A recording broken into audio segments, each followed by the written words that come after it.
नमस्कार, जनमत मराठी बातमीपत्रात आपलं स्वागत। सुरुवातीला पाहूया ठळक घडामोडी।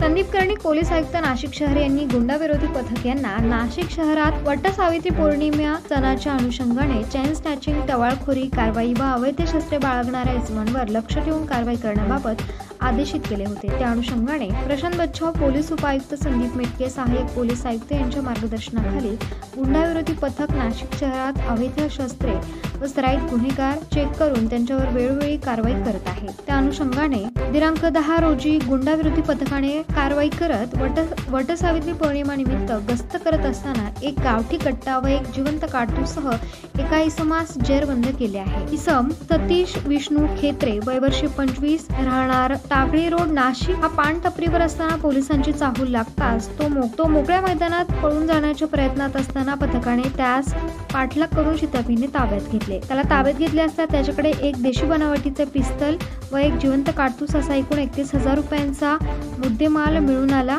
एक देशी बनावटीचे पिस्तल व एक जिवंत काडतूस हस्तगत करण्यात आले आहे। सदर इसमावर भारतीय हत्यार कायद्याप्रमाणे पोलीस आयुक्त यांच्या विनापरवाना अग्निशस्त्र बाळगण्याच्या मनाई आदेशाचे उल्लंघन केले म्हणून पुढील कारवाईसाठी उपनगर पोलीस ठाण्यास ताब्यात देऊन गुन्हा नोंद करण्यात आला।